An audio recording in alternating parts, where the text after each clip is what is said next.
अस्सलामुअलैकुम दोस्तों और साथियों, उम्मीद है आप लोग खैरियत से होंगे। आज की इस वीडियो में मैं आपसे बात करूंगा फ़ीवर के बारे में, बुखार के बारे में। और मैं दावा करता हूं कि ये वीडियो देखने के बाद बुखार के बारे में आपकी राय जो है वो काफ़ी हद तक तब्दील हो जाएगी आज की राय के बारे में। सबसे पहले तो मैं आपको ये बताऊंगा कि बुखार जो है उसे वो कहते किसे हैं, क्योंकि इसका ताल्लुक टेम्परेचर से है। तो सबसे पहले हमारे लिए ज़रूरी है ये जानना कि हमारी बॉडी का जो नॉर्मल टेम्परेचर होता है वो कितना होता है। उसकी एक बाकायदा रेंज है। यानी नॉर्मल जो टेम्परेचर होता है 97.5 से लेकर 98.9 डिग्री फ़ारेनहाइट, जो कि 36.4 डिग्री सेंटीग्रेड से लेकर 37.2 डिग्री सेंटीग्रेड बनता है।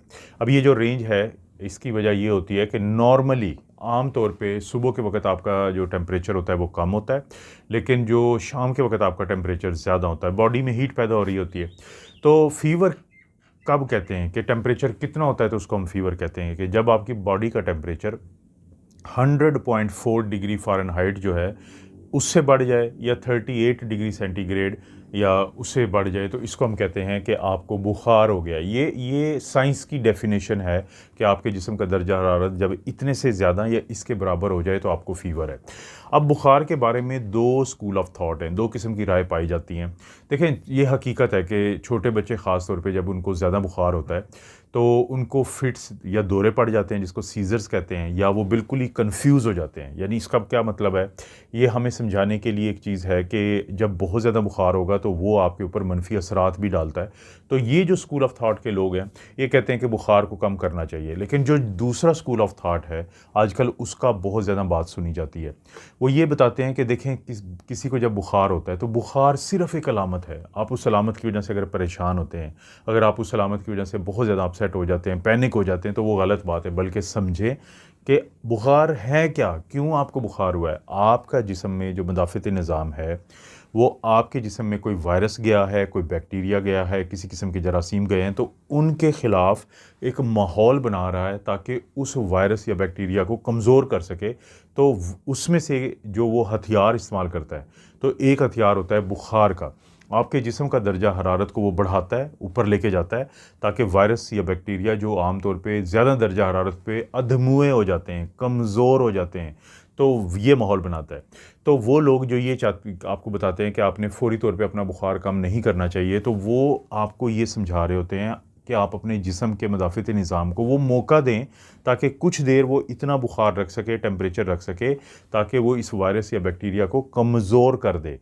क्योंकि देखें, होता क्या है, हमारा जो दिमाग है इसमें एक एरिया है जिसको हम हाइपोथैलेमस कहते हैं, यानी दिमाग के बिल्कुल सेंटर के एरिया में ही पाया जाता है। हाइपोथैलेमस का एक एरिया होता है जिसको पीओए यानी प्री ऑप्टिक एरिया कहते हैं। तो वो हमारे बॉडी का थर्मोस्टेट कहलाता है। वो बिल्कुल ऐसे ही काम करता है जैसे एसी का आपको होता है कि आपने एसी का टेम्परेचर जो है वो ऊपर सेट कर देते हैं, तो पूरा जो एसी है उसके अंदर का सिस्टम ऐसे काम करता है कि उस दर्जा हरारत को मीट करता है कि जो सर्दियों में अगर आपने ऊपर कर दिया और गर्मियों में अगर उसको नीचे लेके आते हैं। तो हमारे दिमाग का ये जो हाइपोथैलेमस का प्री ऑप्टिक एरिया है, जो थर्मो रेगुलेशन आपके जिस्म के टेम्परेचर को वो करता है, यानी कंट्रोल करता है। तो जब आपके जिस्म में कोई वायरस या बैक्टीरिया जाता है और आपका जो मदाफ़ती निज़ाम है आपके जिस्म में हरारत पैदा करता है, तो हमारे जिस्म के पास दरअसल उस टेम्परेचर को रेगुलेट करने के दो तरीके हैं। जब आपको कंबनी लगती है तो ये एक तरीका होता है कि हमारा जिस्म जो है, यानी दिमाग का वो जो एरिया है पूरे जिस्म को कंट्रोल करता है, तो ये शिवरिंग से, कपकपाहट से दर्जा हरारत ऊपर जाता है। लेकिन जब उसकी ज़रूरत ख़त्म हो जाती है तो फिर आपको पसीने आते हैं, स्वेटिंग होती हैं, तरेलियाँ आती हैं, तो उससे दर्जा हरारत बाहर निकलता है। जैसे गाड़ी का पानी आप डालते हैं तो जब आप कहीं हो के आते हैं काफ़ी ड्राइव करके, तो वो पानी क्यों कम हुआ होता है, क्योंकि उसकी हीट को निकाल रहा होता है। तो इस कॉन्सेप्ट को आपने समझना है कि आपका जिस्म बुखार क्यों हुआ, क्योंकि उस वक़्त आपका मदाफ़ती निज़ाम उस वायरस और बैक्टीरिया को कमज़ोर करना चाहता है। तो वो चाहता है कि कुछ देर के लिए ऐसा माहौल रहे। यही देखा होगा लोगों ने कि उनको बुखार होता है, बुखार ऊपर जाता है और फिर उनको पहले शिवरिंग होती है जिससे फ़ीवर ऊपर चला जाता है, और जब बाद में उनको तरेलियाँ आती हैं तो बुखार उनको कम हो जाता है। तो इसलिए जो वो लोग आपको समझाते हैं कि बुखार को फ़ौरी मत कम करें, वो यही कहते हैं कि कुछ तो टाइम दिया करें अपने इस बुखार के काम करने के उस मकसद को जिसके लिए ये बुखार आपका निज़ाम जो है वो पैदा करता है। तो वैसे इसके अलावा जो है बहुत जल्दी जो पैरासीटामोल की जैसे गोली होती है उसकी तरफ जाने की बजाय कुछ और भी तरीके होते हैं कि अगर आपको लगता है कि आपको या आपके बच्चे को बुखार ज़्यादा हो गया है तो आप पट्टियाँ करते हैं अक्सर। तो लोग अक्सर पूछते हैं कि बुखार में पट्टियों का क्या फ़ायदा होता है। सिंपल सी बात है, एक तो पहले ये बात समझ लें कि ठंडे पानी की पट्टियाँ नहीं करनी चाहिए, बल्कि नॉर्मल दर्जा हरारत वाला पानी जो है उसकी पट्टियाँ रखें जिस्म के मुख्तलिफ हिस्सों में, ख़ासतौर पर फ़ोरहेड पे यानी पेशानी पे और बाजुओं पे, टांगों पे। ये सबसे अच्छा एरियाज़ होते हैं। किसी को बहुत ज़्यादा बुखार हो तो फिर हम बगलों में और जो ग्रॉइन का एरिया होता है टांगों के दरमियान वहाँ पे और पाँव के तलवे, तो वहाँ पे, ताकि उधर से दर्जा हरारत फिर जो टेम्परेचर होता है वो निकलता है। क्या मतलब है, कैसे निकलता है? आपने पानी की तह बनाई, नीचे से जो अगर टेम्परेचर ज़्यादा है, अगर फीवर ज़्यादा है तो वो आएगा उस पानी के अंदर, और आप 5 मिनट के बाद उस तह को साफ़ करके उसके ऊपर एक और नई तह डाल देंगे तो टेम्परेचर इस तरीके से आप कम कर सकते हैं।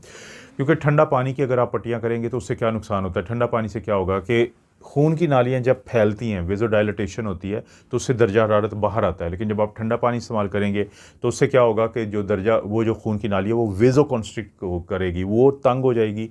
तंग होने से क्या मतलब कि टेम्परेचर बाहर नहीं निकलेगा बल्कि बढ़ेगा। एक तो ये नुकसान है। दूसरा, फिर जब आप ठंडा पानी इस्तेमाल करते हैं तो उससे शिवरिंग होती है। हम हमेशा लोगों को कहते हैं कि किसी भी किस्म की पट्टियों का, चाहे आप जो है वो पट्टियाँ करें, पानी की पट्टियाँ करें, लेकिन जब कंबनी शुरू हो जाए तो रोक दें, क्योंकि जो शिवरिंग होती है उससे नुकसान होता है कि आपका टेम्परेचर बढ़ता है। तो ये वो वजह है कि हम लोगों को कहते हैं कि आपने ठंडे पानी की पट्टियाँ ना करें। रज़ाई लेनी चाहिए ऊपर, बिल्कुल भी नहीं लेनी चाहिए, क्योंकि जब आप बुखार के दौरान लेंगे तो आप अपने ही बुखार के ऊपर अपना बुखार डालने की कोशिश करते हैं, जिससे नुकसान होता है, फ़ायदा नहीं होता। और किस चीज़ को फिर ख्याल रखना है कि पानी ज़्यादा पीना चाहिए, क्योंकि जब आपको बुखार ज़्यादा होता है और फिर आपको स्वेटिंग होती है तो उस स्वेटिंग से, और जब बुखार भी ज़्यादा होता है तो पानी बाहर निकलता है। तो जब पानी की कमी नहीं होने देनी, जितना आप पानी पिएंगे, आप पानी पिएँ, आप सूप पिएँ, आप जूस इस तरह से पी सकते हैं कि आधा हिस्सा जूस डाल लें, आधा हिस्सा पानी डाल लें, पानी की कमी ना होने दें। रेडिएटर जो गाड़ी का होता है या बाकी जो सिस्टम होता है, हीटिंग सिस्टम जो चल रहे होते हैं, वो पानी पूरा करते रहते हैं। तो इसी तरह आपने अपने जिस्म में पानी की कमी नहीं होने देनी। और दूसरा आपने क्या ख्याल रखना है कि आपने इसके अलावा स्पंजिंग का मैं आपको बता चुका हूँ।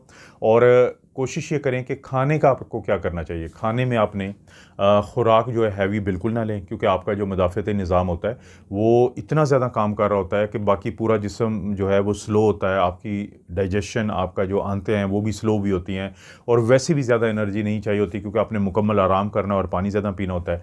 तो आप कोशिश करें कि दलिया लें, खिचड़ी लें, सूप ले सकते हैं आप, चिकन सूप ले सकते हैं, वेजिटेबल सूप ले सकते हैं।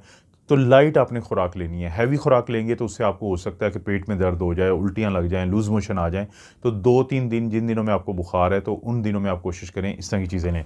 लेकिन अगर बुखार बहुत ज़्यादा हो जाए, उसके साथ बाकी अलामात बहुत ज़्यादा हो रही हैं, 24 से 48 घंटे से ज़्यादा हो चुका है, तो लाजमी आपके लिए कि अपने डॉक्टर से बात करें, क्योंकि फिर वायरस के से ज़्यादा बैक्टीरिया की वजह से हो सकता है कि आपको ये सारी अलामात आ रही हैं, जिसका इलाज ज़रूरी है। दोस्तों, आपको पता है मैं इस तरह की वीडियोज़ बनाता रहता हूँ। वीडियो को लाइक करें, चैनल को सब्सक्राइब करें। कोई भी वीडियो अच्छी लगती है तो दोस्तों रिश्तेदारों से शेयर करने के लिए नीचे ऑप्शन है, उसको ज़रूर इस्तेमाल करें। आप अपना और अपनी फैमिली का ख्याल रखें। अल्लाह ताला आपको और आपकी फैमिली को हर किस्म की बुराई, बीमारी और आजमाइश से महफूज रखें।